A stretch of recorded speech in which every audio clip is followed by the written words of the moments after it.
Hey, what's going on, everybody? This is Tyrone back with Tech Life. And last but not least, here are my 2023 crazy predictions and speculations for AT&T. So AT&T is also going to present at a conference in early January, and then of course they will also have their fourth quarter earnings towards the end of January, probably either a day before Verizon or a day after. That's how it usually is. So some of the predictions that I'm going to make for AT&T, in particular, the one that I'm going to start off with, I said a very similar or actually the same prediction in Verizon's video, but I'm more confident in making that prediction with AT&T. So the first prediction that I make for AT&T is they are going to buy a fiber player to expand their fiber footprint natively. Frontier, same companies, Google Fiber, whoever they can possibly get a deal going with, that's who they're going to try to buy or maybe even merge, right? Same with Verizon. They might buy it, they might merge it depending on what that looks like, right? And they have the buying power to do so. And I think it's more important for AT&T because they are really leading with that fiber story, right? Verizon is kind of they're a mix, right? They're kind of diversified. They're giving you a little bit of fixed wireless access. That they're the story that they're telling the market. They're showing you, okay, we do have a little bit of FiOS. We're expanding that, growing that footprint where it exists, and then they lead with the C band and the net and the wireless network, right?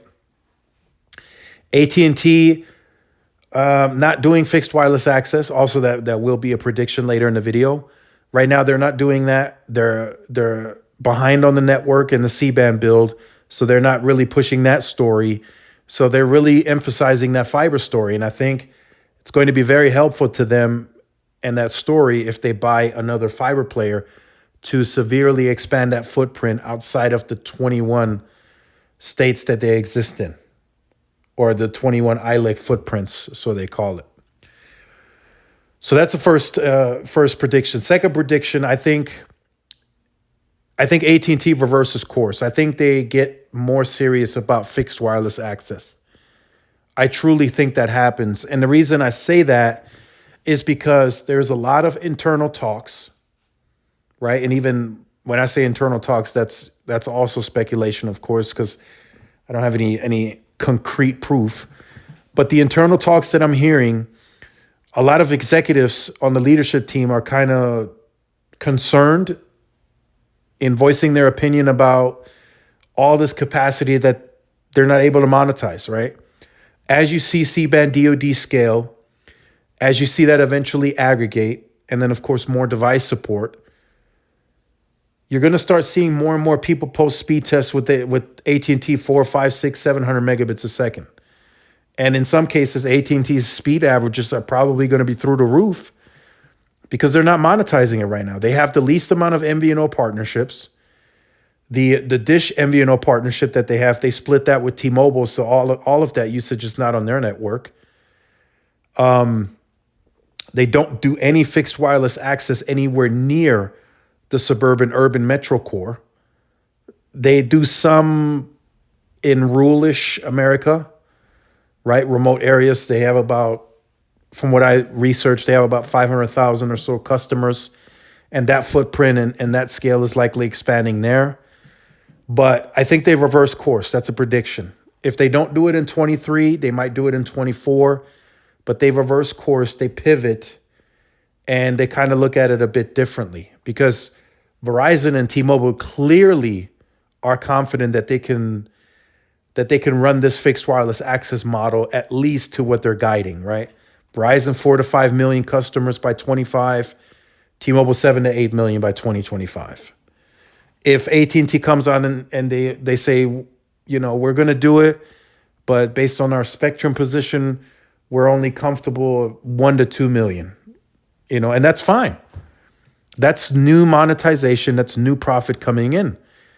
And you could do that in a footprint where even if you buy like a Frontier or a company like that, You could offer fixed wireless access on the footprint where there is no AT&T fiber and none of the fiber from the companies that they're going to potentially buy or merge with. You can offer it there.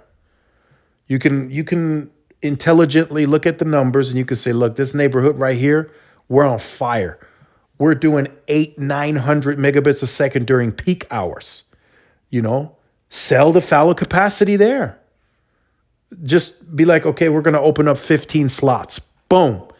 That's that's money that's coming in that you weren't making before. So that's another prediction of mine that AT&T they come to realization, they pivot and they do offer and get more serious about fixed wireless access at the suburban metro core. And if they don't get serious about it at the metro level, at least in the suburban level, they get more serious about fixed wireless access. And then another prediction of mine, I think AT&T starts incorporating a little more value on their unlimited plans, right? They kind of lack. They lack on that value. They had HBO Max. They were headed somewhat in the similar direction as the carriers in T-Mobile and Verizon, right? They had HBO Max.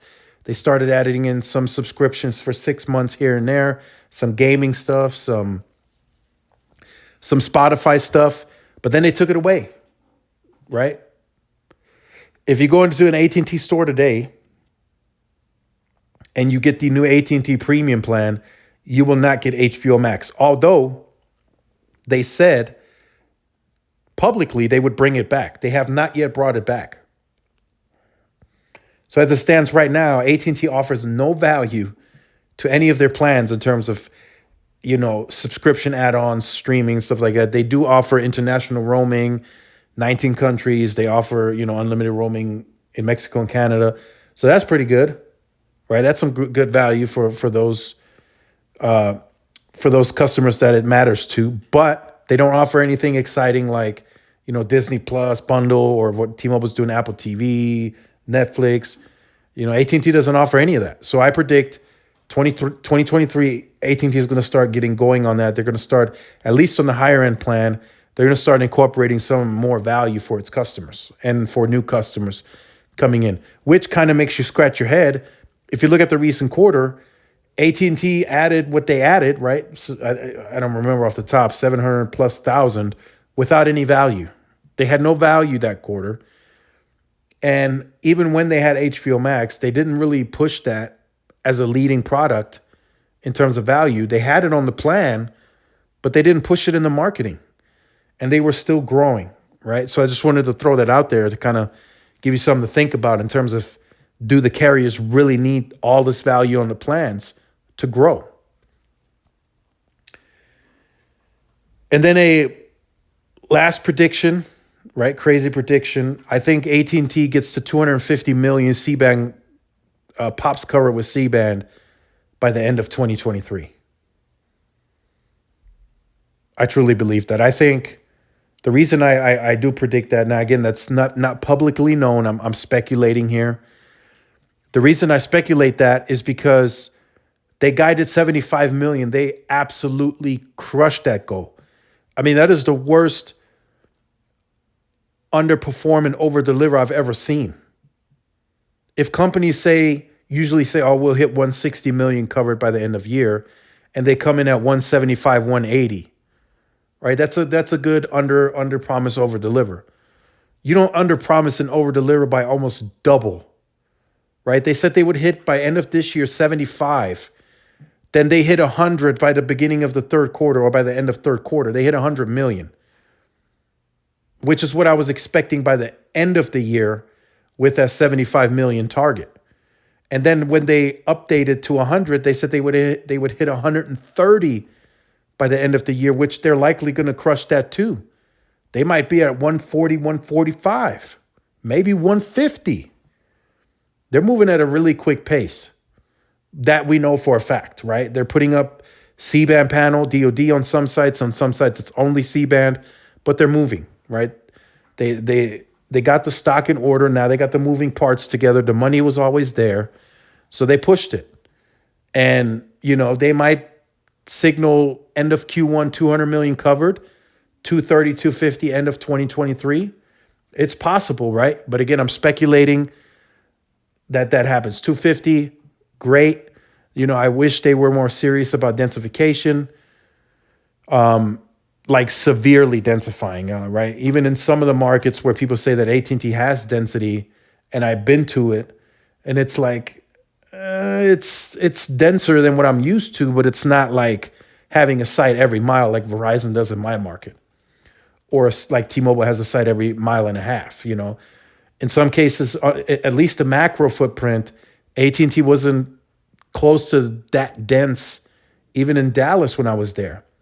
In some areas, there were some spots where they were like hyper dense, where yes, you had two macros a mile apart, and then in between that you had C-RAN, but it wasn't consistent. Here, Verizon has a site every mile, like consistently. Wherever you go, you drive a mile, there's a new Verizon site.